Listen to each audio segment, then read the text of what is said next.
জয় জগন্নাথ। বিশ্বাস যেখানে সেখানেই রয়েছে প্রভুর আশীর্বাদ। যে হৃদয়ে ভক্তি রয়েছে সেই হৃদয়ে রয়েছে প্রভু জগন্নাথের বাস। আজ হচ্ছে 16ই জুলাই 2026 বৃহস্পতিবার, আর আজই হলো পবিত্র রথযাত্রা। আজকেই কিন্তু সেই পবিত্র দিন, যেই দিনে প্রভু জগন্নাথ, বলভদ্র এবং সুভদ্রা তাদের নিজ নিজ মন্দির ছেড়ে গুন্ডিচা মন্দির দর্শনে রথে করে সকলের মধ্যে দিয়ে যাত্রা করে। আর এই পবিত্র যাত্রায় সামিল হতে এবছর আবার আমি চলেছি হাওড়া জেলার সাকরাইলের অন্তর্গত সারেঙ্গা জগন্নাথ মন্দিরে। আর আকাশের অবস্থা দেখছো, আমি রয়েছি এখন সাকরাইল স্টেশনের ঠিক কাছেই। হালকা বৃষ্টি পড়ছে, তার মধ্যেই কিন্তু আমি চলেছি প্রভু জগন্নাথের দর্শনে। এই সাকরাইলের এখন নতুন রাস্তা এখানে চালু হয়ে গেছে, যেটা একদম গিয়ে রেলগেটে উঠছে। আমি ওপারে যাব, গিয়ে চাপাতলা হয়ে ডান দিকে চলে যাব সারেঙ্গার দিকে। এই রথযাত্রা হচ্ছে হাওড়া জেলার সাকরাইলের অন্তর্গত সারেঙ্গা জগন্নাথ মন্দির। সেই মন্দিরের একটা আলাদা অনুভূতি, একটা টান কিন্তু রয়েছে, যেটা আমাকে প্রতি বছরই টানে। তো প্রতি বছরের ন্যায় এবছরও যাচ্ছি। 2025-এও গেছিলাম। তোমরা চাইলে ওপরের আই বাটন থেকে 2025-এর আমার রথযাত্রার বিবরণ এবং ভিডিওটা দেখে নিতে পারো। প্রচুর বৃষ্টিতে রথযাত্রা বেশ খানিকক্ষণ ব্যাহত হলো এবং তার সাথে সাথে আমাদের সকলেরই মনটা একটু খারাপ হয়ে গেল। অল্পক্ষণের মধ্যে প্রভু জগন্নাথের ইচ্ছায় বৃষ্টি কিন্তু কমেও গেল এবং আমরা প্রস্তুতি শুরু করলাম রথযাত্রা নিয়ে বেরোবার।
কিছুটা দেরিতে হলেও অবশেষে রথের দড়িতে টান পড়ল, আর আমাদের সমবেত চিৎকার পুরো জায়গায় এক গগনভেদী চিৎকারে পরিণত হল।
এই আমার প্রভু জগন্নাথ চলেছে বলভদ্র আর সুভদ্রাকে নিয়ে।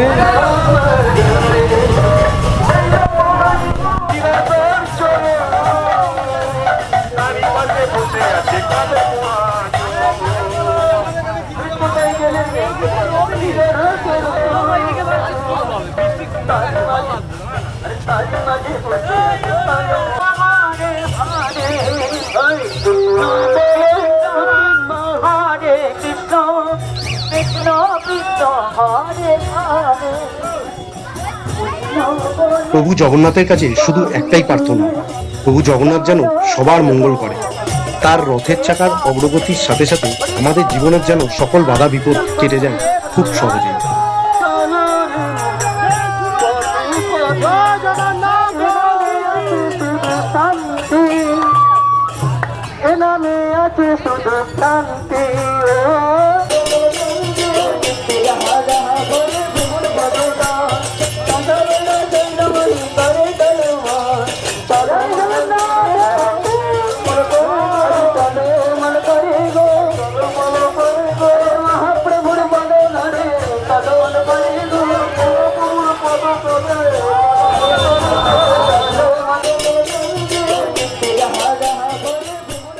আমার এই ছোট্ট ভিডিওটা তোমাদের কিরকম লাগলো তোমরা অবশ্যই কমেন্টে জানিও। আর নতুন বন্ধুদের বলবো, যদি ভিডিওটা ভালো লেগে থাকে তাহলে চ্যানেলটাকে অবশ্যই সাবস্ক্রাইব করে দিও, যাতে এরপর আমি যেখানেই যাব তা তোমাদের সাথে খুব ইজিলি শেয়ার করতে পারি। তো চলো, ভালো থেকো। জয় জগন্নাথ, জয় বলভদ্র, জয় সুভদ্রা।